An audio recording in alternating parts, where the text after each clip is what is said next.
was at a similar ceremony to this not so long ago, and the awardee, obviously filled with nerves and terror at looking at the vast audience in front of him, said that it was the most humiliating experience of his life. Of course, what he meant was it was the most humbling experience, and it is indeed a humbling experience.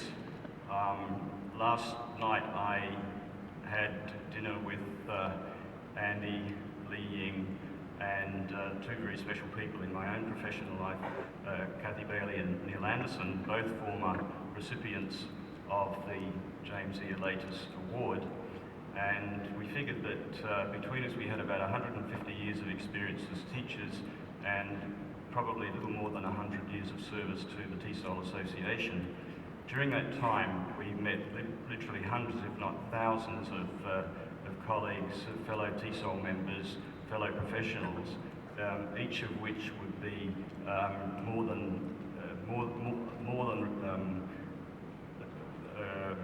a recipient of this award, more deserving than us. And so it is a humbling experience to be given this honour and recognition by one's peers.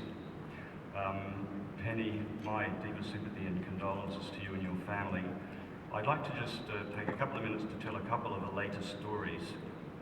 Just to give, and I know many of you know Jim and Penny, have known them for many years, and we all have our stories. But here are just a couple to illustrate the ways in which both of them mentored people such as myself as I was developing as a TESOL teacher and as a member of the association. I can't remember what year it was, Penny, you may remember it, but I was in the wilds of Virginia somewhere out past Tyson's Corner, if you know that part of the world, at a community college. It was a late afternoon, and I was doing a workshop on task-based language teaching. I was stunned when I walked into the workshop room to see Jim and Penny sitting there, and I went up to them and I said, well, what on earth are you doing here, Dean Alatis? He said, Penny and I, among the other things we do, he said, we are TESOL teachers and we like to keep abreast of current trends in the field, so we've come here to learn. Again, you know, I was humbled by this, the fact that they would come along and do this. Fast forward a couple of years to a TESOL convention, and Jim and I were at a reception, and we were chatting about some of the books that had influenced our own thinking, and I mentioned a book that was particularly important to me, Thomas Kuhn's Structures of Scientific Revolution.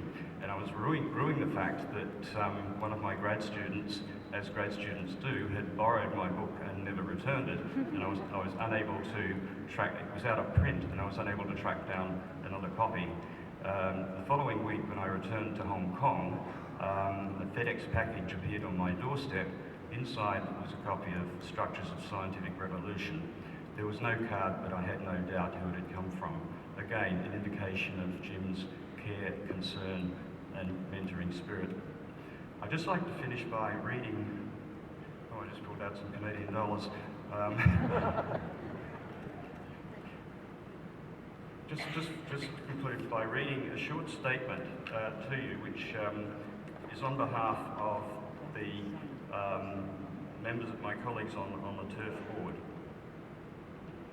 In addition to all he did for the TESOL Association, Jim Alatis was also a founding member of the Board of Trustees of TIRF, the International Research Foundation for English Language Education. Part of TIRF's mission is to influence the formation and implementation of appropriate language education policies, recognising the importance of Indigenous languages and cultures worldwide, and of English as an international language. Indeed, language policy is a topic that was near and dear to Jim's heart. In fact, Jim once said, in our quest for quality English language teaching worldwide, research must come first.